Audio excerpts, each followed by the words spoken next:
Hey guys, welcome back to my channel. I appreciate you guys coming back. This will be my first video and the topic is immigration. Before I start talking about present day America, I want to talk about how things have been since the beginning of time.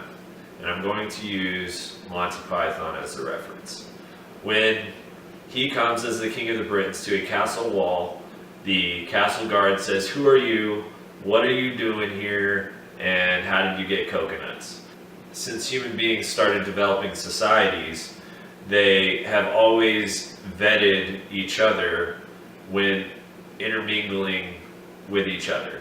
So they had trade, they had their own processes of immigration and allowing certain people to do things, allowing different cultures to coexist without war. There was a lot of war, and there still is a lot of war, but they always had a process to vet people before letting them into their kingdom. It's not like castles were built to just have big, nice things. They were meant to defend a town or a city or a marketplace or something. So it is absurd to think that now, after however many thousands of years of human societies, that we should just, hey, we're global now and everything's the same. This person's the same as this person and they're all interchangeable. I'm not saying that one is better than the other. I'm just saying that when you let somebody into your society, you need to check them out. I have experience with immigration firsthand because I immigrated my wife to the United States. Now, the main issues that I see with the immigration process is it's basically like the DMV. Everything is slow, everything takes forever, the employees that work in immigration are not knowledgeable or they do not care. The process is way too expensive to be feasible by most outside countries, alongside the length of time that it takes to actually get into the United States and become a citizen. I mean, my wife has been in the United States for 3 years and we're just able to apply for citizenship now, and that is the best case scenario. Sometimes it's not, sometimes I do want to send her back. Yes, what do you want? Hey, so I was calling about my wife's immigration paperwork. Yeah, so Who's that bitch you're talking to, huh? I knew you were talking to her. Hey, actually, I'm calling to see if there's like a return policy. Like, can I get a refund? No, bro, no or anything refunds, like that? dog. What? You're getting deported. That's he just told me. What? Yeah, you got to go back. But the main issue with the immigration system as it stands now is that it's very costly, it's very slow, and it's a process. It's typical government process. So there's basically two schools of thought between the parties. One of them says, secure the border, deport them all. The other one says, let them all in, they're people too. I can agree with both sides because securing the border is a necessity regardless of the route you go. But deporting all of them, and we're talking anywhere from 15 to 30 million illegal aliens. That is the number. So they have lives just as complex as anybody else. Deporting all of them is not a viable solution, and I'll tell you why.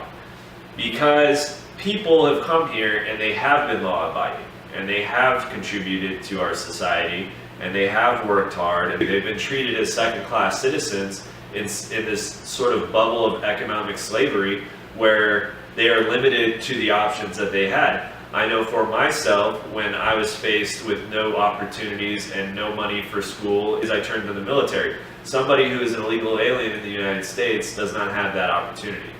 And so there are certain boundaries that you can't get. A lot of them are on government assistance if that is available. In California, it is. If it's not available, then they don't have any means. And the thing is, the way that things are structured where they have limited opportunities, they need to rely on government aid.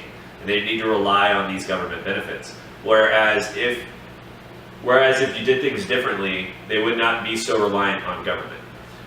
The problem with open borders is even worse than deporting 30 million people, because the people who come here are not vetted. Now, that is a problem with a lot of the 30 million that come here too, is that they've never gone through any checkpoints, they don't have any background, you don't know who they are. A lot of them are using aliases or forged IDs, forged documents to get employed. There are people that are gang related or cartel affiliated that partake in human trafficking. There are people who are not good people, who are not looking out for trying to better their family and just work hard. There are, the vast majority of them are.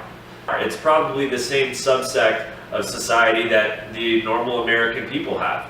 You know, most people aren't criminals. Most people aren't gangbangers. Most people just want to be left alone and do what they want to do. That goes for illegals as well.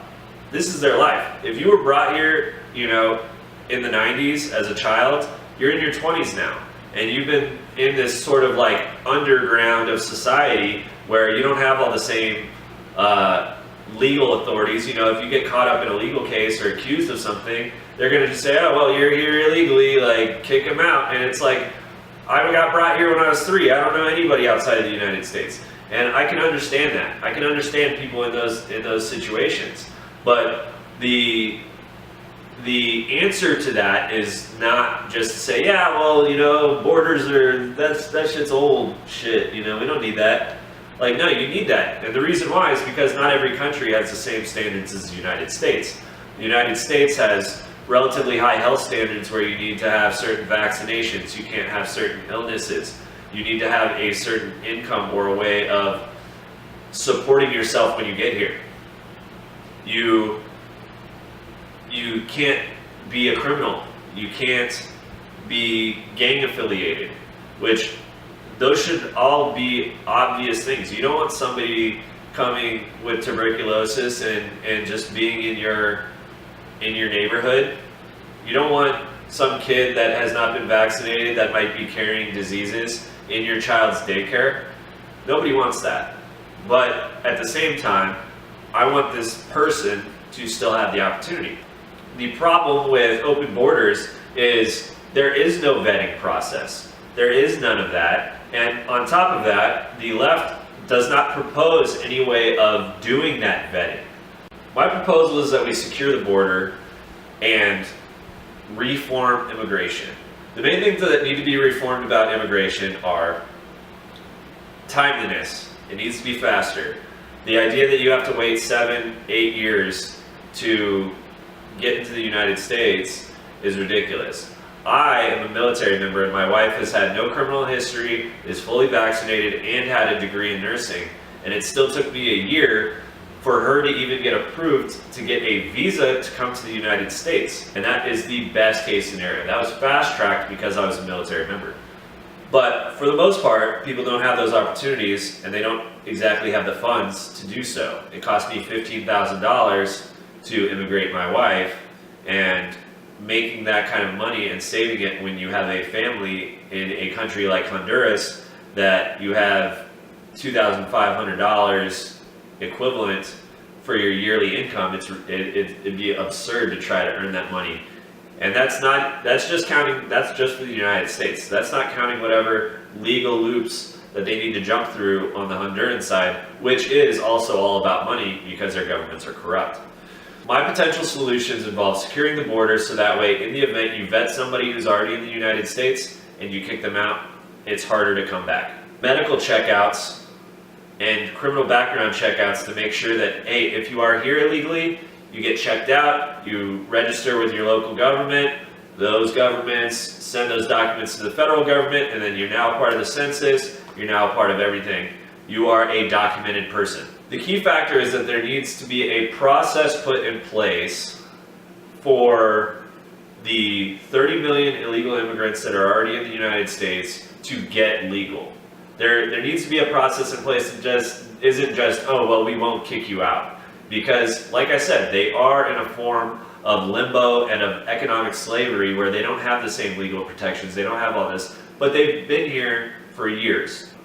But they need to get checked out. They need to make sure that they're not gang affiliated, cartel affiliated, haven't committed any crimes since they've been here, and they've been trying to work hard to better themselves and their family. That is the American dream. That is, they are pursuing the American dream. But that is never going to happen if they never have a process. You know, there needs to be a pathway to citizenship. There needs to be a pathway for these people to get legal, so that way they can embrace the American way of life and become just like everybody else. Hey guys, thanks for watching. If you made it this far, I appreciate it. If you have any comments, leave them below. And if you want to follow me throughout the week, follow me on Facebook at The Conservative Californian. I'll be making another video next week, so stay tuned for that. I'm not sure the topic. I think it's going to be about millennials though. So I'm a millennial, and I'm going to talk about where I think we went wrong and where I think we do well. So once again, thanks for watching.